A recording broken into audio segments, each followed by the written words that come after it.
গজ কাপড় দিয়ে পাকিস্তানি প্যাটার্নের একটা ড্রেস তৈরি করলাম, অ্যান্ড কিভাবে করলাম, কত কস্টিং পড়ছে, সবটাই আজকে আপনাদের সাথে শেয়ার করব।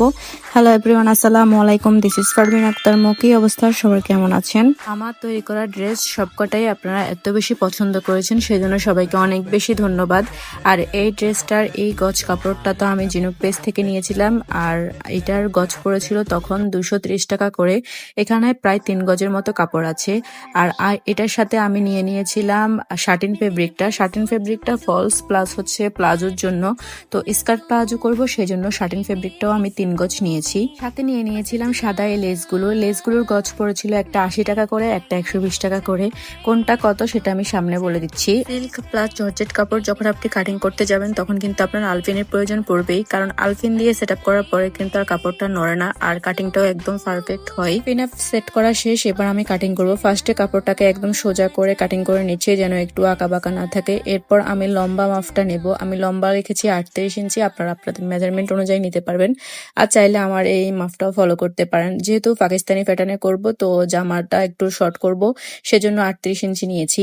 আর বডি মেজারমেন্ট আপনারা আপনাদের মতো করে নেবেন। সবগুলা মাপ একদম পারফেক্টলি নিতে হবে। আর এখানে কোমরের ফাড়ার যে মাপটুকু হয় সেটা তো সবাই 22 বা 20 রাখে, তো আমি ওই পর্যন্তই রেখেছি। তবে ফাড়ার অংশটা একটু কম হবে, একটু ফতুয়া স্টাইলের হবে। বেশি ফাড়া রাখলে কিন্তু দেখতে ভালো লাগবে না। এখানে আমি এক পার্ট করে কাটবো। ফার্স্টে হচ্ছে আমি ফ্রন্ট পার্টটা কেটেছিলাম, পরে আমি ব্যাক পার্টটা কাটবো, কারণ এই দুটা পার্ট একসাথে কাটলে কিন্তু একটু এলোমেলো হয়ে যাবে।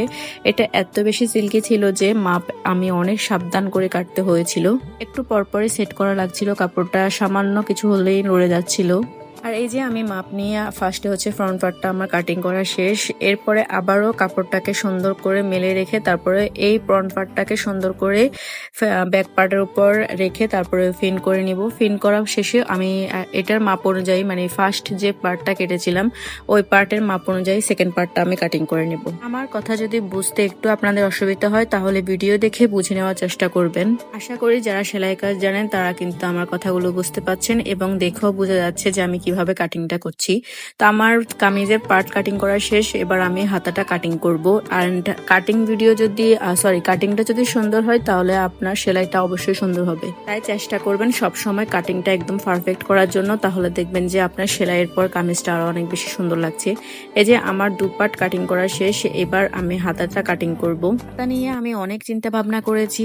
একবার ভাবছি যে একদম স্লিম একটা হাতা করব, আবার ভাবছি যে না প্লাজো কাটিং হাতা করব। মানে একবার এক এক রকম চিন্তা করতে করতে পরে আমি এটাই করলাম যে একটু ঢিলে ঢালা করে, তাহলে দেখতে বেশি পাকিস্তানি লুক আসবে। তো সেই জন্য আমি ঢিলেটাই করলাম, মানে প্লাজো কাটটাই করলাম। তো আমি আমার মেজারমেন্ট অনুযায়ী হাতাটাও কাটিং করে নিয়েছি। হাতার লং ছিল 22 ইঞ্চি।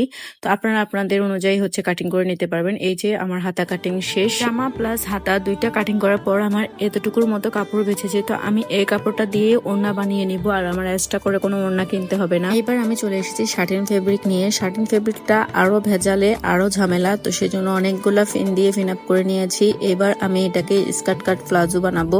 তো আমি যেহেতু অনেক বেশি গেট দিব, সেজন্য কোনা কোনা করে রেখে তারপরে কেটেছি। আর বাড়তি একটু কোনা এখানে শর্ট পড়েছে অনেক ঘের হওয়ার কারণে, তো এটাকে আমি এক্সট্রা কিছু কাপড় দিয়ে জয়েন করে নিয়েছি। জামা প্লাস প্লাজো দুটা যদি আমি একসাথে কাটিং ভিডিও এবং সেলাই করতে যাই তাহলে কিন্তু আমার প্রচুর একটা সময় দরকার, তো ব্লগটাও অনেক বেশি লং হয়ে যাবে। সেজন্য আপনাদের সুবিধার্থে এখানে দেখালাম না। যদি আপনারা মনে করেন যে না আমি প্লাজো কাটিংটা আপু আলাদা করে দেখান, তাহলে আমি দেখিয়ে দিব ইনশাল্লাহ। আর এই যে আমার প্লাজো সেলাই ডান।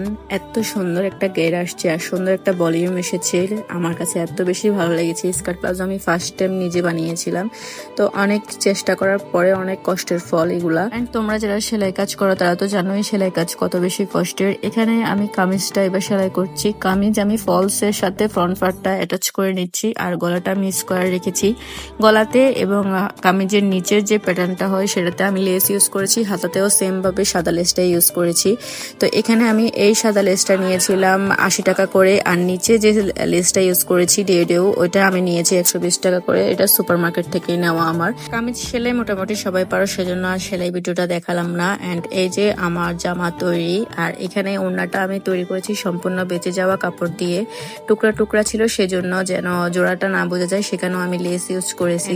তৈরির পর ফুল লুকটা এমন হয়েছে, দেখতে অনেক বেশি ভালো লাগতেছে, একদম ফুল পাকিস্তানি একটা ড্রেস তৈরি হয়েছে। কাপড় আর লেস প্লাস যদি আমি আগের কাপড়টা হিসাব করি তাহলে ফুল কস্টিং আমার 1000 টাকার মতো পড়েছে। তো 1000 টাকায় পাকিস্তানি ড্রেস খারাপ না। ভিডিওটা যদি ভালো লাগে তাহলে নিজে যদি বানাতে চাও অবশ্যই বানিয়ে নিবে, আর আমার ভিডিও দেখে যদি বানাও তাহলে একটা করে কমেন্টস করে দিবে। তো ভিডিওটা কেমন লেগেছে অবশ্যই জানাবে। আল্লাহ হাফেজ।